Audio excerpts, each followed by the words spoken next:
Pain is a good thing physically, because that is your preservation, self-preservation mechanism. But suffering is something that you do in your mind.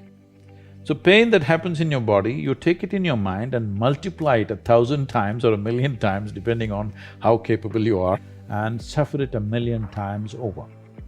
Right now, most human beings are like this. What happened 10 years ago, they can still suffer. What may happen day after tomorrow, they already suffer. They are not suffering life, they think they're suffering life. They're not suffering life, they are suffering the two most fantastic faculties that human beings alone have, a vivid sense of memory and a fantastic sense of imagination.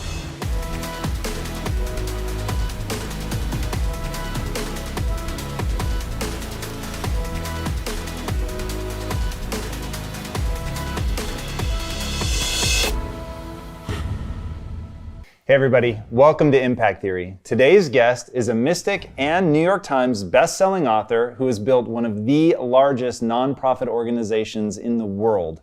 Named one of the 50 most influential people in all of India, not bad considering the country has 1.3 billion people.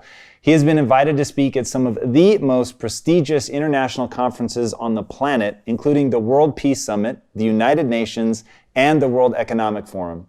His mission is to raise every human being to the peak of their potential, and to that aim, he established the Isha Foundation, which, with headquarters in both India and the US, has implemented several large-scale human service projects designed to uplift rural areas, help with education reform and environmental stewardship, as well as holistic and healthy living.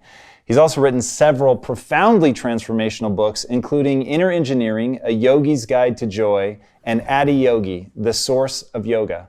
So please, help me in welcoming the contemporary spiritual leader with millions of global followers, the man who has cracked irreverent jokes everywhere from MIT to Google on things both mystical and highly practical, the uncompromising Sadhguru.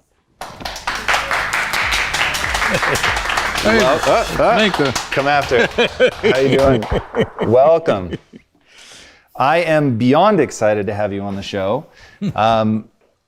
Going and looking at what you're trying to accomplish in the world is very much in line with what we're trying to do in terms of human potential, which I think is super exciting, but we go about it in very different ways. And reading your book, I was really impacted. And so getting to dive deeper into this, I think it's gonna be a lot of fun. And I think the first place to start, walk me through what you mean by potential. Like what do you think is human potential? See, every creature, from a worm, insect, bird, plant, tree, everybody, all of them are trying to be full-fledged lives. If one sees what's happening beneath the earth in terms of the root systems, it is an enormous effort for a plant or a tree to become a full-fledged tree.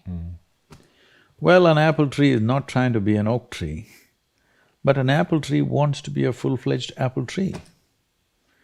That effort is on in every life.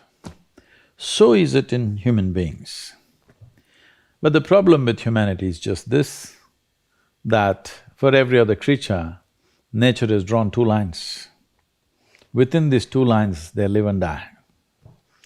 So their idea of full-fledged is hitting the ceiling of their life. But if a human being hits a ceiling, he gets frustrated and miserable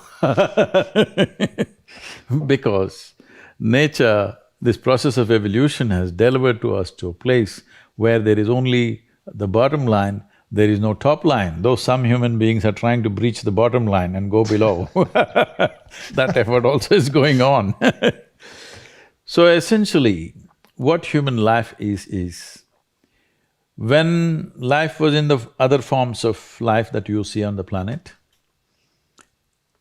nature determined a certain compulsive, instinctive ways of functioning.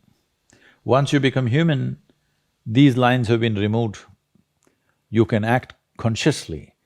That means what you call as human potential is not of any kind of measurable limit. It can go as far as you desire, or as far as you have the courage to walk. So when we say human potential, unleashing human potential, it is not about reaching the peak, it is a trajectory. Because what our life is a combination of a certain amount of time and energy. Time is rolling away for all of us at the same pace. If you sit, it rolls away, if you sleep, it rolls away, if you do something, it goes away, if you don't do anything, it goes away. You're happy or miserable, it goes away. Time is running out for all of us. So it's only the energy that you can do different things with. If you bring your energies to a certain level of intensity and possibility, what somebody does in 10 years, you may do it in 1 year. This means if you live here for 100 years, it feels like in people's impact that you have created, it feels like you lived here for 1,000 years, simply because you have managed your life energies in a certain way. So for me, a human being impactful means, how conscious have you become? This is very important. Because if you're in compulsive cycles, then your energy gets wasted in so many things. If you observe people in a day, let's take 24 hours, in that anyway most people by prescription in America they sleep for 8 hours So 8 hours means 1/3 of life is gone. In the remaining 2/3 they have to eat, they have to, shower, bathroom, this, that, all this, another 2-3 hours gone. So literally 50% of life is gone, daily basis, just for basic maintenance of this life. 50% of the time is gone in maintenance, remaining 50%, what they have. If you look at every single move that they may make with their body, their thought process, their emotions, you will see a whole lot of it is happening in compulsive cycles. Or in other words, if you are little sensitive to life, you will realize you are the biggest issue in your life. So this is one thing that I'm trying to do with people, that you are never the issue in your life. I'm not the issue. My thought, my emotion, my body is never the issue. My thought, my emotion, my energy and my body are my instruments of function. They are not impediments in my life. But I would say for 90% of the human beings, their own body, then the compulsions of the body, the compulsions of their thought, the compulsions of their emotions are ruling them most of the time. So when you yourself are a problem, well, you're on self-help. So how do you begin to break out of that? Like if we're all stuck in these compulsive patterns, how do you gain the consciousness that you're talking about and begin to, I don't know if the words go beyond, elevate, like how do you stop being in that endless cycle? Everybody wants a solution, but nobody wants to delve into the problem and see what is the nature of the problem that we have. The nature of the problem is like this. Why are we compulsive? What is it that's compulsive about us? Compulsion means we are going to the same place again and again. That means we're going in circles. The nature of physical existence in the universe is such, whether you take an atom, an individual atom, or the cosmic space, everything that's physical is always in cyclical movement. The atoms are doing their circles, the solar system is doing its stuff, the galaxies are doing their stuff, our own bodies are going through cycles. In fact, we are born because of the cycles in our mother's bodies, that's why we are born. So, entire physical nature is born out of cyclical movement, that means compulsiveness. So do not misunderstand compulsiveness as something bad, it's the basis of your existence. It is a good platform, but you're supposed to stand on the platform and act. Right now you have become the platform, so somebody else will dance on you. Interesting. That's so my thing, and part of what drives me is getting efficient at achieving your goal, which I'm sure is less than thrilling for you. So for me, I am interested in actually executing on my potential. So transferring my ability to do something into the actual thing. So the easy example I give people is if What does impact mean for you? Leaving a footprint? Not quite. So I have a very specific kind of impact that I'm trying to have, which is to help people actuate their potential. So I think that a lot of people, they are capable of extraordinary things. And I think that, to your point about joy, I think one of the things that's absolutely foundational to joy is growth. And so getting people on a path where they believe they Why do you can say grow. it that way? That's Why is just, growth foundational to joy? Joy is foundational to growth, isn't it? Probably, yes. But I don't have an insight as to what came first, which is exactly why you're here. No, there is substantial medical and scientific evidence to show that only when you're in a pleasant state of experience, your body and your brain works at its best. There's no argument about that. There's enough evidence to show that. So whatever impact or success or reaching goals or growth or whatever you say, on one level in the physical world, it's about how well you harness your physiological and your psychological process, isn't it? Whether your body and mind works against you or works for you, this is a big difference. So there is enough evidence to show only when you're in pleasant levels of experience, this happens best. So obviously, joy is first, then growth. If you're joyful constantly and you have no fear of suffering because you understand all human experience comes from within you, and so you have managed to create the kind of experience that you want, now growth is possible unbridled. If you have the fear of falling down and suffering, you will not go very high, isn't it? So how do you work through that? How do you help people on that path? Many ways to look at it. One of the simplest ways to see it is all human experience has a chemical basis to it. Right now, let us say you're joyful. If you look at your chemistry, it'll be in a certain way. Let's say you're miserable. If you check your chemistry, it'll be in a completely different way. Now we have a technology that with which you create a chemistry of blissfulness. So my chemistry is blissful, doesn't matter what's happening. The drama around me is happening in so many different ways, but this is a privilege that I've kept for myself. Me being joyful or miserable, me being peaceful or disturbed, these privileges I have not given it to anybody else, I kept them to myself. I think every human being should do that. That the privileges of the nature of your experience must be in your hand. Because when you try to act in the world, there are many forces. All of them will not always cooperate. Sometimes they cooperate, many times they will not cooperate, many times they'll turn against you. This is the nature of the world, that's how it should be. World will never happen 100% your way, and I'm glad it is so, because if it all happened your way, where do I go? I'm glad it's not happening your way. Little bit my way, little bit your way, little bit somebody else's way. That's how the world should be. That's very interesting.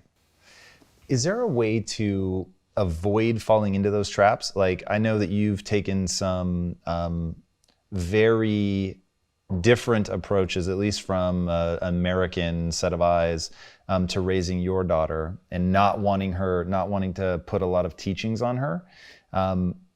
Is that to avoid dogma? Is it to avoid closing doors because you think you know something? Like, how do we, if we were gonna have kids and raise them in a way that stopped them from falling into some of these traps, what would we do?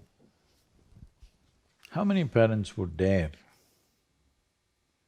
and encourage their children not to be identified with parents, not to be identified with the religion that they follow, not to be identified with their racial and national and other prejudices that they hold? They all think these things are sacred, isn't it? Yes. These are the things which destroy human potential. Whether you want to turn a human being… See, I see this term and it really hurts me when people say, it's very common, only in America I hear this, I was raised as whatever, Catholic or Baptist or Christian or Muslim or whatever else. I was raised. See, you must raise only cattle and sheep. You don't raise human beings. You have to cultivate a human being. You have to give space and give support of love and support so that a human being grows, because every human being is capable of a unique possibility. Raising means what? A flock is what you raise. You don't raise an individual, isn't it? It's very interesting. So, for this, we need to come to a certain level of maturity within ourselves. The most fundamental thing is, our children need not look like us, need not think like us, need not act like us, need not be us in any way.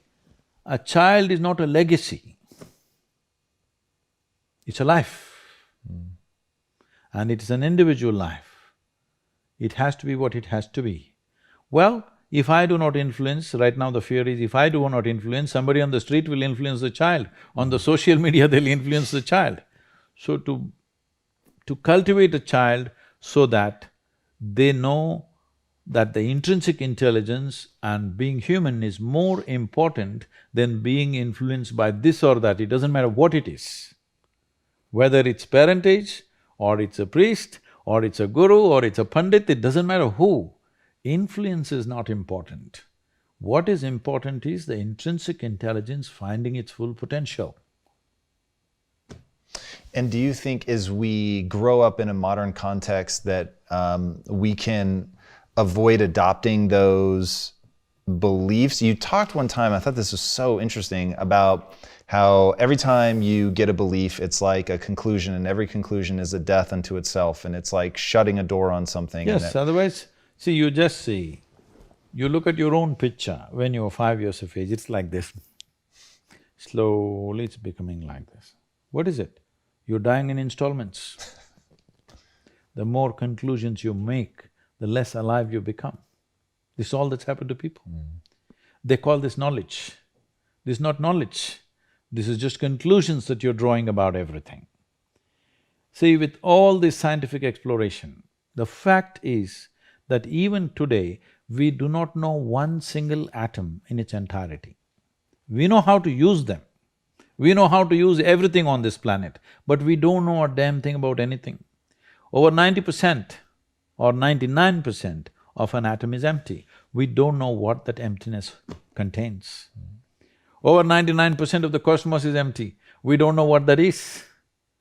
So, this is like I give you a 1,000,000-piece jigsaw, but you found in your hands, you have only 3 of them. With these 3, you make a picture and you're euphoric that you made a picture. Well, I'm sorry, there are 1,000,000 pieces to this. Has anybody gathered all the pieces? No. Then don't make a picture. Wow. You've talked about the only way to really make change is to turn inward.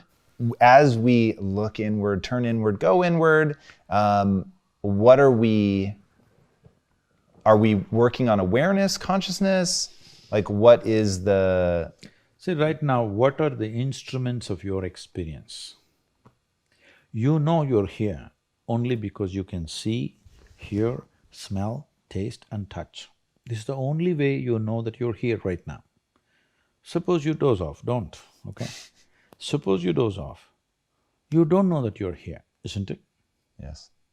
Even though you're here, your heart is beating, everything is functioning, the world is on, we are all here, but you won't know that you're here, nor will you know that I'm here or anybody else is here, isn't it? Yes. All that's happened is, life is on, full on, even within you.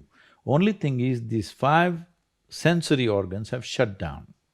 So your entire experience of life right now is happening because you can see, hear, smell, taste and touch. Just look at the nature of the sensory organs. In the very nature, they're outward bound, isn't it? Can you roll your eyeballs inward and scan yourself? No. Shall I give you a bad example? Sure.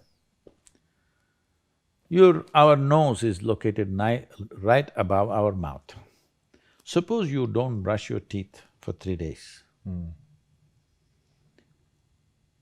Though this nose is right here, it won't tell you you have not brushed your teeth. The whole room will know you have not brushed your teeth, but you will not know. This is the human predicament.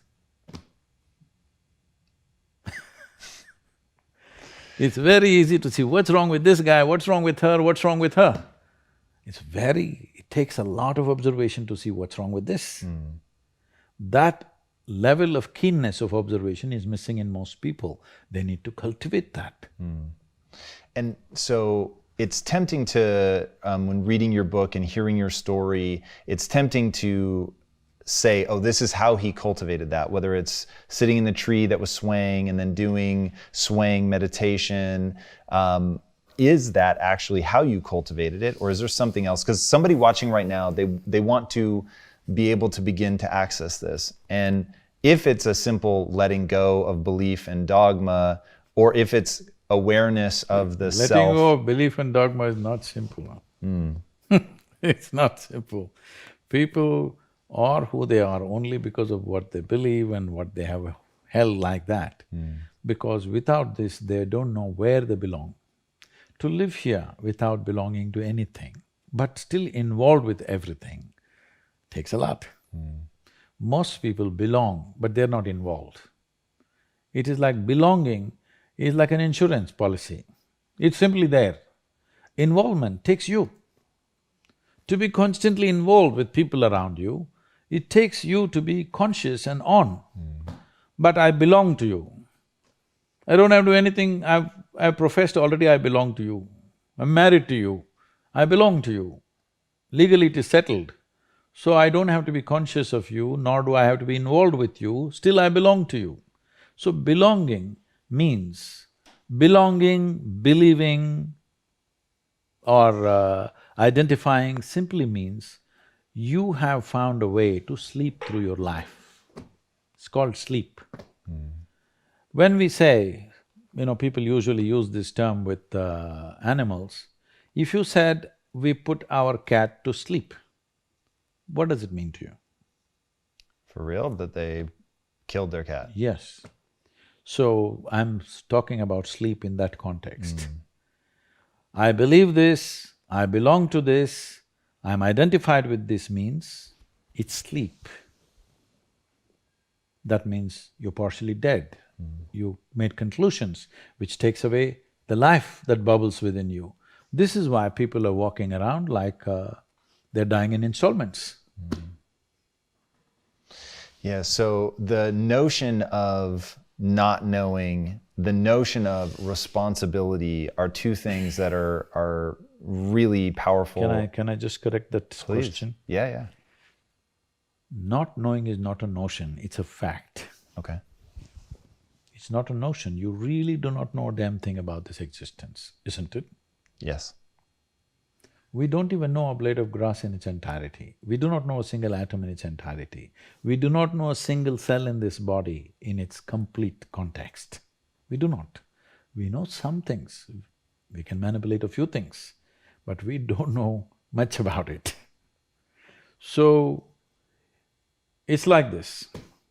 Let's say we turn off all the lights. If the lights are on, you can whistle and just walk around wherever you want in this building.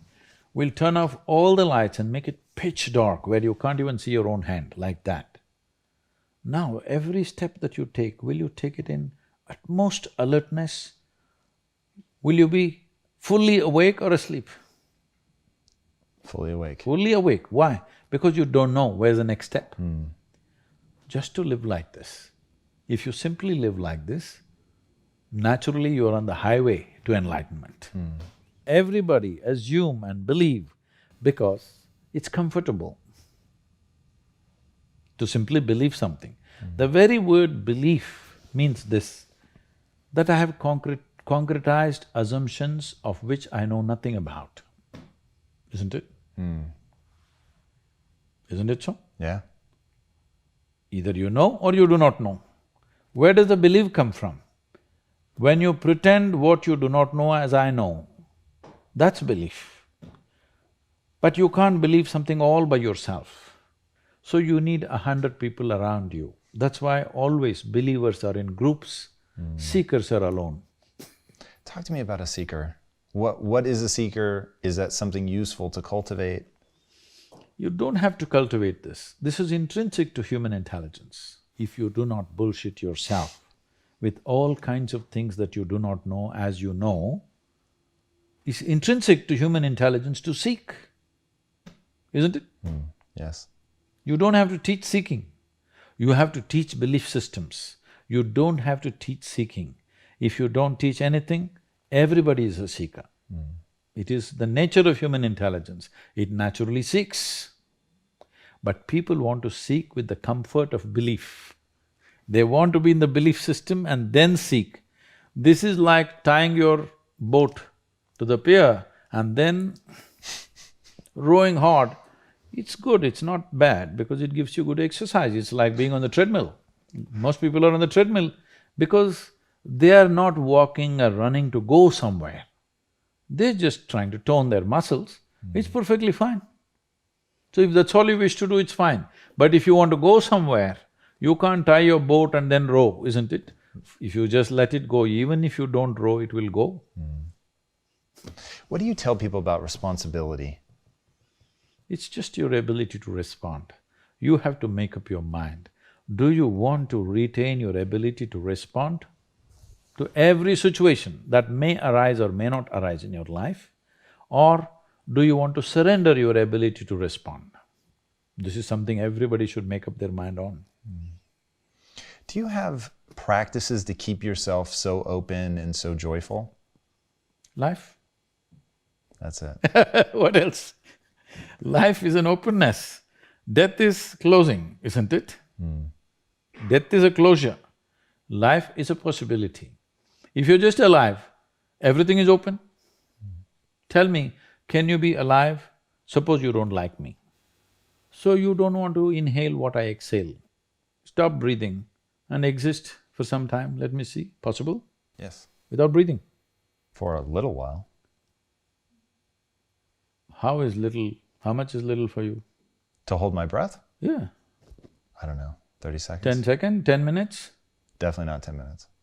So I'm saying, if you don't like me, your dislike will not go away in 30 seconds, isn't it? Yeah, for sure. Suppose I hate you, I don't want to breathe, inhale what you exhale. I will die within myself, isn't it? Yes. This is all people are doing to themselves. I like this guy, I don't like that guy, this is somebody I love, that's somebody I hate, this is belongs to me, this doesn't belong to me. They're just killing themselves step by step. They are planning to die in installments. If you want to live, here you are. You must make up your mind whether you want to live or you want to die. You want to know the certainty of death in life. This is called belief, this is called belonging, this is called identification, because you are trying to find the certainty of death in the seamless process of life. It's very interesting. When you spend a lot of time speaking, what do you hope people take away? Is there one core thing that you really want people to be touched by? Fundamentally, if people understand that the source of human experience is within you, joy or misery, agony or ecstasy, pleasure or pain, everything comes from within you. If you understand this much, if I understand, suppose right now I think I'm miserable because of you, there's no solution for my life, isn't it? Because all you have to do is walk in front of my home, I will become miserable. So simple it is. You don't have to kill me, you just have to walk around in front of me, I will die within myself every day. If I understand the source of my joy and misery are within me, then you know what's the obvious choice? Joy. It's the obvious choice, isn't it? So this one fundamental thing has to get across to all the human beings on this planet. Your experience is entirely determined by you. This is what the word karma means, unfortunately. It's become something else here. Karma means action. That means when we say your life is your karma, we are saying your life is entirely your making, 100%. What happens in the world? There are many, many forces involved. What happens within me? It's 100% me, 100%, isn't it? Yes. If you don't take charge of this, then you're an accidental life. When you're an accidental life, Anxiety is very natural. Natural, isn't it? Suppose you're driving accidentally, that is, you don't know what's happening and you're simply somehow going. Anxiety is natural or no? Yes. Any accidental movement creates anxiety. So this is why consciousness means this, that you have taken charge of the instruments of life, which on most fundamental level is our physiological and psychological space. You've taken charge of this. Now your health, your happiness, your joy, your ecstasy, your misery, everything is in your hands. You exercise them as you want. Yeah. Going back to what you said about focus, in your book you talk about something I thought was so interesting, to set the faucet to a certain drip rate and do nothing but focus on the dripping of the faucet for like 7 minutes or something. The idea is to pay attention to something which has no relevance to you. See, people have divided the universe. This is important, this is not important. This person is important for me, this person is not important for me. This is important for me, that's not important for me. You divided the universe. You will never know anything this way. Indiscriminate focus, indiscriminate attention. I'm not attending to you because you are somebody with a cobra in your heart, all right? It doesn't matter who I speak to, who I am with, I'm the same way. Indiscriminate. Only when your attention and involvement is indiscriminate does the universe open up to you. You have discriminated, naturally you close. People come to me and say, Sadhguru, I want to walk the spiritual path. I say, okay, be here for 3 days, let's see what we can do. So, no Sadhguru, day after tomorrow, my uncle's daughter's birthday, I have to go. Oh, you want to get enlightened? And day after tomorrow, uncle's daughter's birthday also. All right, we got 1.5 days. You do one thing, you do this, this and this. I said, Sadhguru, but I don't like this. All right, I'll give them a small piece of paper and say, okay, write down things that you like, we'll only do that. You won't believe it, in this entire universe, most people like only 3 or 4 things. Wow. When you're so constipated in your head that you like only 3 or 4 people or 3 or 4 things in your life, how do you want to open up to the existence? Because life is happening because of its openness. This is a fundamental difference between death and life is, people are thinking it's just breath, all right, on one level. That is also openness. Whether you allow this to happen or you don't allow it to happen, whether you did it consciously or unconsciously, but it's happening, isn't it? Openness is on every subatomic particle, is in communication with everything. That's why this is going on. Breath is happening, so much is happening in connection with everything. It is only in openness you're alive. As you close doors, you're dying in installments. Dying in installments is torture. See, life is fantastic if you're alive and fully alive. If you're dead, it's good, at least the neighbors may think so. This may sound very not so compassionate, but I'm saying, everybody dies, you and me will die, all right? If you're dead, the game is over. But if you're half dead, oh, this is endless torture to yourself. When you are being tortured, of course you'll share it with everybody else. Talk to me about your motorcycle accident and having to have your calf sewed back together, which is without anesthesia. How is that possible? I'm not that young anymore. Today I would take anesthesia. Those were wild days. But the notion of the difference between pain and suffering I thought was very useful. See, pain is physiological, it's there. If there's no pain, most people would not even know how to protect themselves. See, just because there's no pain in this, see what all you have done to it, isn't it? See, there's no pain in this, so that's why you took it off. If there's no pain in your nose, maybe you would have taken it off. Right. Because there are many advantages. You will take in about 22% extra oxygen if you just remove this one thing, contraption. Wherever there is no pain, people are messing with it like crazy, isn't it? They call this hairstyle, they call it so many things. Yeah.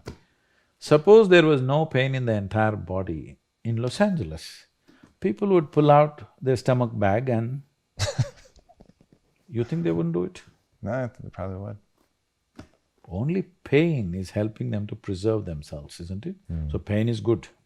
There's no physiological pain. Most people would not know. I hear in United States there's one group, they call themselves something, I forget that word.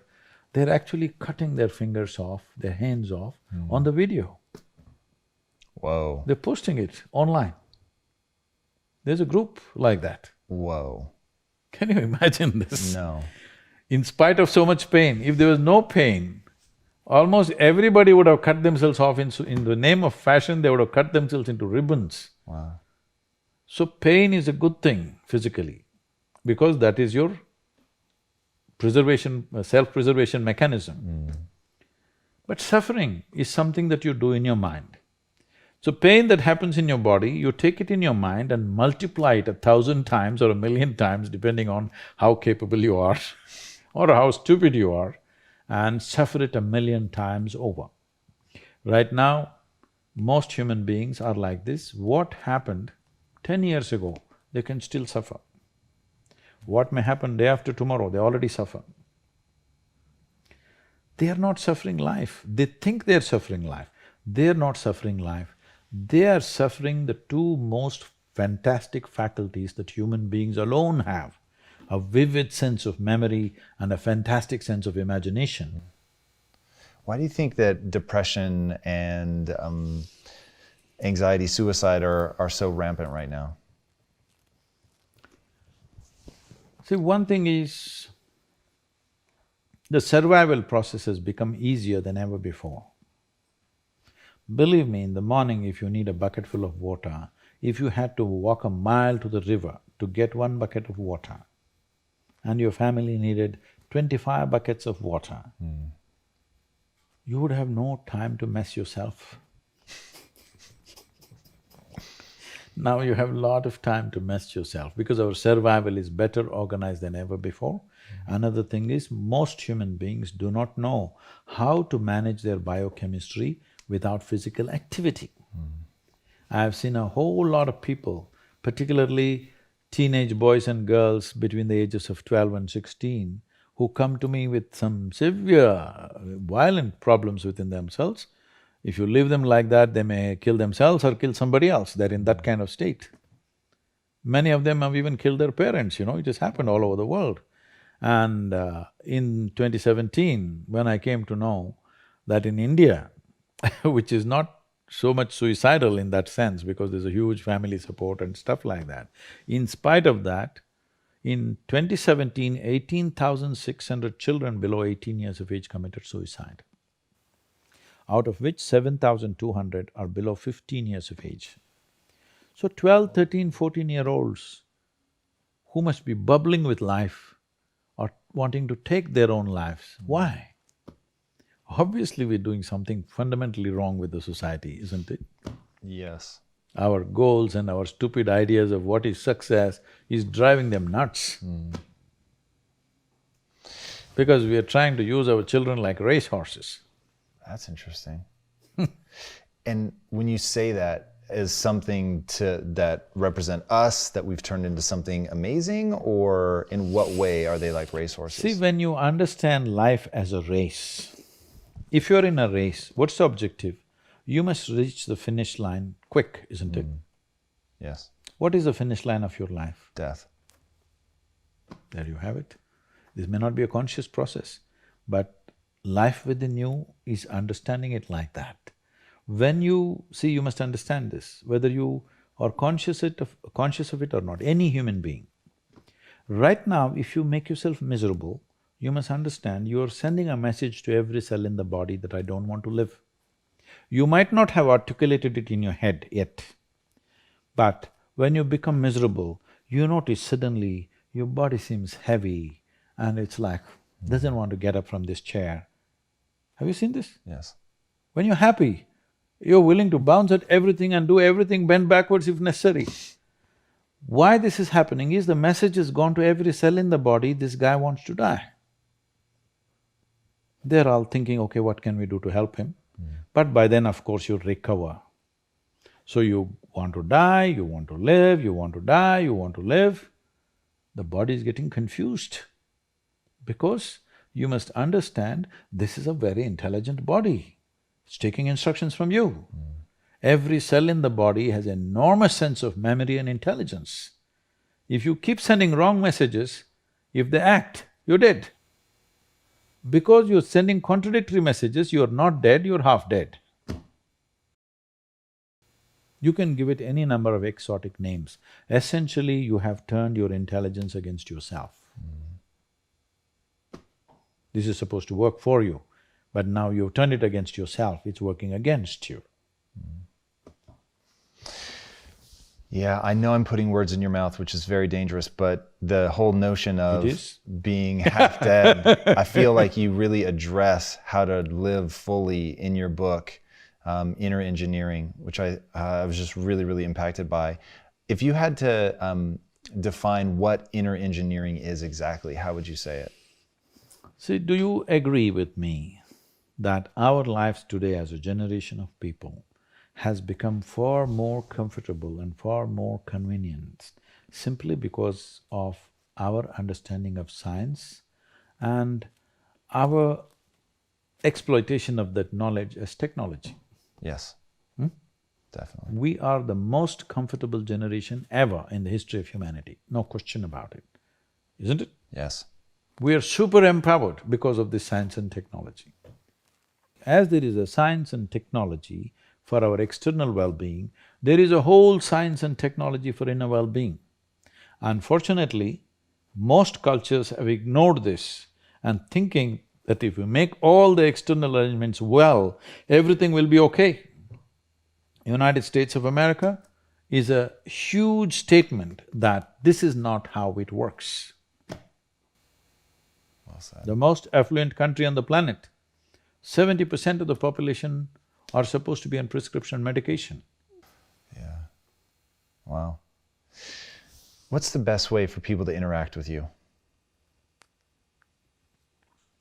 They don't have to interact with me because… To learn from you, maybe. Because we can talk, if inspiration is what you need, encouragement was what you need, I'm willing to talk. But talks will not bring solutions. They will bring some clarity. Solution will come only when you take a proper inward step. That's what inner engineering process is. We are doing everything possible to deliver it in as simple and as practical measures as it can be done. There was a time it was taught in such a complex way. Today we have simplified it, broken into 5 different pieces, offering it as 5 layers of program so that people can experience it in small doses and slowly, step by step, they can go. I'm seeing as you come into more and more affluent societies, their steps are far more baby steps than other people. That's interesting. So, we have broken it into many steps so that small steps you can take one by one. And your website is the best place for that? Yes, Okay, it's a good place to go. perfect. isha.sadhguru.org, that's what it's called. Okay, and we'll link to that as well. Our organization is 100% volunteer organization. So we are not professional in our approach, and I'm very proud of that because I'm not interested in how much somebody is doing. I'm very interested in how they're doing it because that's what changes the quality of who we are. Because the content of our life will not change our life. It is the context of our life which changes our life. That's interesting, very interesting. Because your content you have changed and you see people are not happy. Content of our life is phenomenally enhanced compared to how our grandparents lived here, isn't it? Even in this country. Yes, definitely. How can people change their context? That's what inner engineering is about. If your context shifts from your psychological and physiological process to the life process that you are, everything has changed. Because we must understand this. As we sit here, this is my body, that's your body, this is my mind, that's your mind. But there's no such thing as this is my life and that's your life. This is a living cosmos. Everybody is free to capture as much as they want.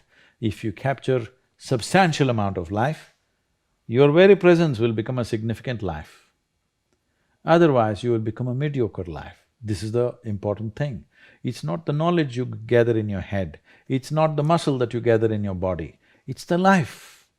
How much of a life are you? This will make you significant in your very presence. If world gives us an opportunity, we'll do something impactful. Otherwise, we are just a significant presence. A huge oak tree standing outside, it is not trying to create any impact. It is just impactful. If you go under its shade, you'll feel it. Otherwise also it's impactful. Most people notice it only when it's gone. What is the impact that you want to have on the world? When I was 25 years of age, when suddenly things burst forth within me, and I realized if I sit here without messing myself, naturally I'm bursting with ecstasy and every cell in my body drips ecstasy.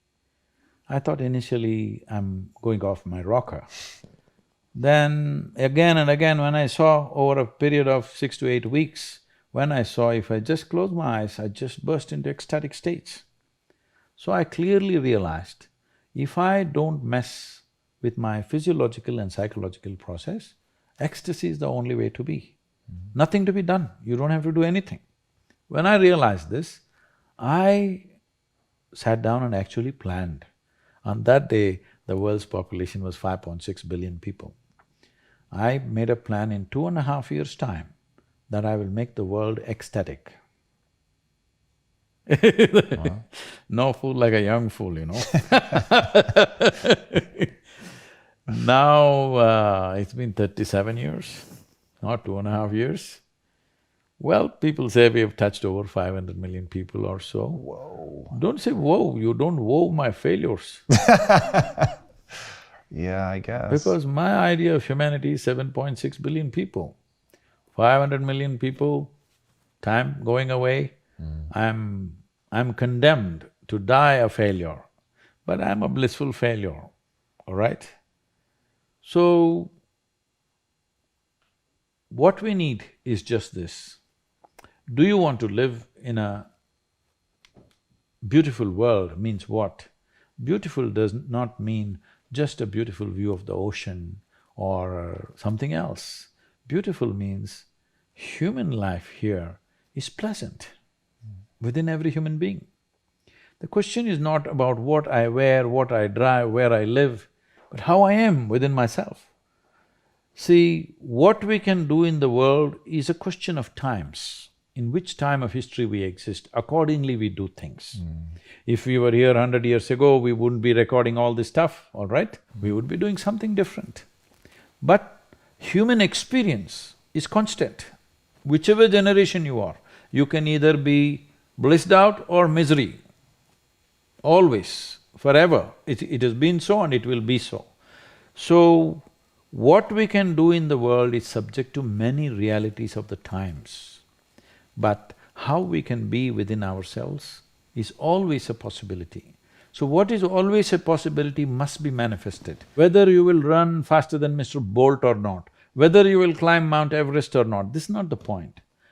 Those things are subject to individual tastes and individual likes and dislikes. But will your experience of life on this planet be pleasant or not? At least this one thing we must determine, that every human being's experience of life on this planet is pleasant. That much we must do and it's doable. That is incredible.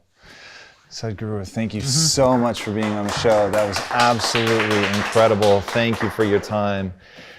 Guys, I can't recommend his book highly enough. Check it out, Inner Engineering, it's phenomenal. If you haven't already, be sure to subscribe. And until next time, my friends, be legendary. Take care. Thank you again so much. Wow, that was really amazing. Look at yourself in 10, 15, 20 years' time and ask yourself the question, is that where I want to be? And if the answer is no, then you need to find a new path. To just get to understand yourself. You don't know what you need in your life until you figure out who you are.